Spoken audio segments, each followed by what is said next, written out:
This seriously looks like so much food. Like I really feel like I just went grocery shopping, but I guarantee you I will have to go again once, maybe twice this school year to last snacks all the way through to the end of the year. That's crazy.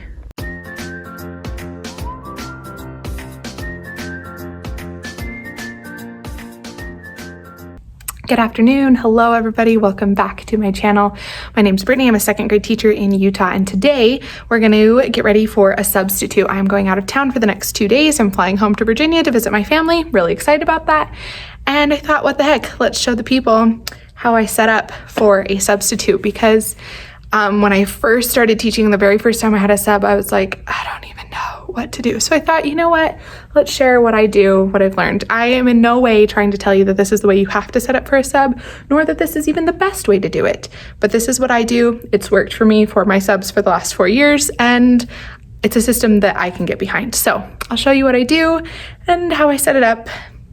And yeah, that's what we're gonna do. So this is the starting point of the classroom. And then I'll show you what it looks like when I'm done setting up, which I'm realizing now from this pan is not actually going to look that different. I'm also doing a couple new things today, so there's that. Okay, let's get started. So the first thing that you're going to want to do is actually write the plans for the substitute. So I'm going to show you this template that I use to write all my sub plans. Just remember that when you're writing things for a sub, your best strategy is to choose items that are review and can be majoritively done independently. If you know who your sub is, sometimes you can leave stuff for them to like teach the kids or work through with the kids, depending on how much you know about them and their teaching ability. But sometimes you're going to get a sub who doesn't know how to teach a concept, and so it's better to leave stuff that the kids can review. So as much as possible, leave review or incredibly self-explanatory activities, because it's just a whole lot easier with the chaos that is my regular teacher isn't here. So here's the template that I use. So I'm pretty sure what happened was I just looked on the internet at some sub plans and then made this myself. It's just on Word. So I just have the little boxes with what time it's happening up, what they're doing, and then the specific instructions for that activity. So I kind of have the day just in these chunks. Nice for a couple of reasons. One, the sub can kind of see where we're moving to different things. Two, because like this pickup in the morning chunk, that stays the same all year long. Our pickup doesn't change. So I can copy and paste this whole thing together and then just change out some of the boxes that I need. So I've got all the boxes in there with all the instructions, what time it's happening at, and then the instructions for the sub. When I write my instructions, mine are kind of wordy. So I write like, do this, do this, do this. I have ones where I'm like, say this exact phrase. They're written out like a very scripted lesson, because I anticipate that the sub will be able to kind of fill in their own things. But if not, I want to have it pretty scripted for them. So I've got it all pretty scripted out here with all the instructions. I have like directional instructions if they have to take the class anywhere, and then it gets all the way to the end. So this is just the lesson plan layout that I use. So this is my layout for tomorrow. And then once I've got all my plans written, I start gathering my materials. So this is the step that we're at now. I have all my materials, and I'm gonna walk you through kind of how I set those up. Okay, so this is the stack of stuff I have so far. There's a couple other things I need to go grab. The first thing that I'll show you is I have a sub binder, and inside are some important documents. So I have some information about like where our classroom is, and then I have this classroom procedures page that talks about the places where we can sit, the attention signals, how we earn prizes in our class, what they can do when they finish, our schedule, sharpening pencils, going to the bathroom. I have a page that has information about kids who might need some specific help. And then this page that has important phone numbers and the teachers that are helpful, where they are located so they can find them. At the very end of my sub binder, I just have this little page for the sub to fill out when they're done, just to tell me who did well, what the problems were, if they didn't get to anything, if anything I left for them was way too hard, and any other notes that they want to leave for me. So I just keep a couple extra copies of this in the back. And the nice thing about this, the really nice thing about having this sub binder is when I was sick earlier this year and I needed to just have the sub stuff, I only have to write up the specific plans for the day, because in this binder are all the classroom information. I just keep it in the top drawer of my desk. You just pull it out and I stick the plans inside of it. The plans at the top say to please look at the information in the sub binder, and those just go over like basic classroom procedures, so that all I have to do is write up the specific day's lesson plans, which is awesome. Okay, so what I'll do next is I'll set the sub binder with the plans on the desk. And then the way I go through is I take this and I literally walk through each box and set out the stuff for each box kind of in that order on the desk. Now, because I'm going to be gone for 2 days, I'm actually going to go grab 2 baskets and kind of stick all the paperwork and books and things like that in the baskets to set them up. So yeah, let's get started on that.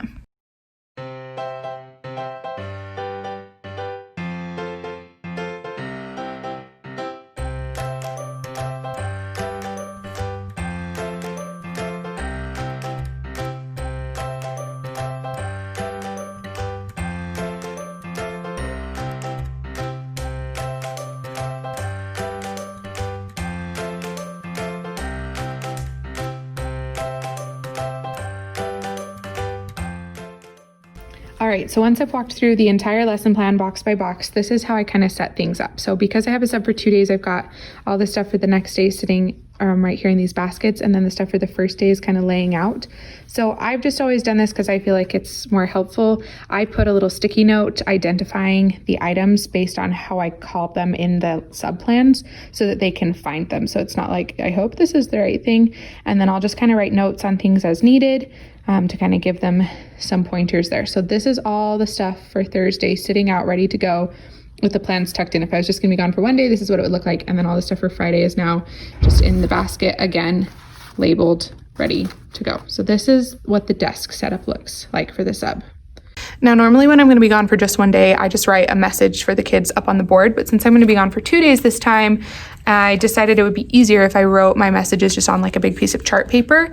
And then that way she could take them down and hang them up for the 2 days that we need. So I'm going to write out my morning message and instructions for their morning work on a piece of paper rather than on the whiteboard. But normally I write that up on the whiteboard. You write a note that's like, hey, I know you're going to be awesome while I'm gone. Please be good, all that stuff. And then I just write up there. Normally I use that slideshow for their morning work. So I just write out the steps that would normally be on the slideshow on there so that they can follow those and kind of do their own self-start morning work. So I'm going to make that for Thursday and Friday, and then I think we'll be all set up and ready to go.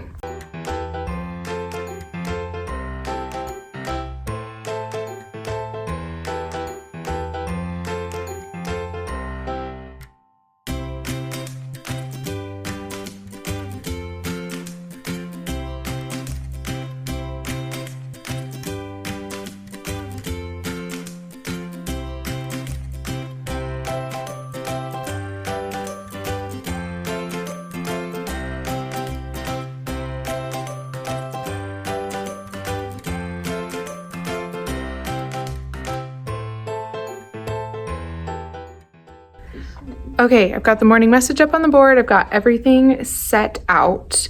So the last thing I'll do is just kind of clean up anything around the classroom that I don't want out for the kids / that isn't in its rightful place so that if the kids need to find anything, they know where stuff is. I also left a note for my aides, just reminding them what I need them to do. I just hung that up over my aid bucket that is there for them every day. And since I'm going to be gone over the weekend, if I'm a really nice person to my future self, I'll do some of my Friday to-do list. We'll see. But that's kind of how I do my sub setup. So when the sub comes in, this will be what they're greeted with. Everything kind of set out and ready for them to go on the desk.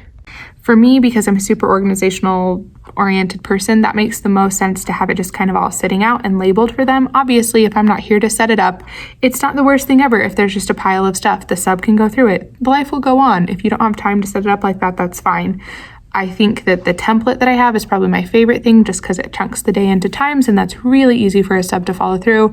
And the sub binder with just the general classroom instructions is really important for me personally because it makes sure that all of my routines are known to the sub. Now, this sub's been in my classroom before, so I trust her to make some good judgment calls and teach some content to my kids. So this is a little bit more content heavy than I might leave for a sub, typically speaking. But having all of this stuff available and just ready to go sitting out on the desk makes me feel like we're not going to have any notes that say we couldn't find the activity, so we just sat around and did nothing, because that's really the worst thing to come back to is we couldn't figure out what to do with our time. I usually try and have some sort of time filler, like a crossword puzzle or something like that, that sits, or not a crossword, a word search that just says time filler. So if there's ever any activities that don't go long enough, or you just need a moment, then I have that backup activity for the sub. For this particular sub, there is more than enough stuff to fill all the time, so I'm not going to worry about doing that. But just always make sure you give extra rather than too little, because you don't want your sub to end up having to figure out how to entertain your class while you're not there. So those are my basic tips for a sub and kind of what I do to set it up, just to make sure that everything's set up and organized in a way that will make it so things pretty much can run seamlessly, even if I'm not here. So I'm gonna go set their morning work out on their desks, and I think we'll be ready for a quick vacation.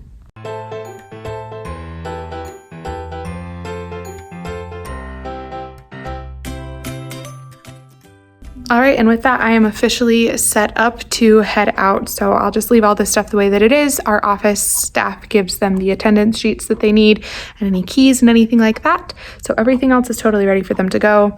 Number one tip, leave way more instructions than you think you need. And number two, leave more activities than you think they need. Basically, act like your sub doesn't know how to do anything, and you'll be pleasantly surprised when you come back and everything works out well. This is not me trying to diss on subs. I have had all awesome subs in all my years of getting subs, but it's easier to run a classroom with lots of small children when the person who prepared it for you left like way too much detail than it is to run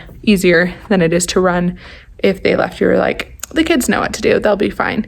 Then if the kids don't know what to do, you don't know what to do either. So the more detail you can leave, the better off people will be. That's my philosophy.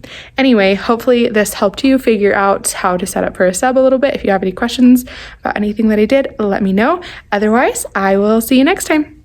See ya.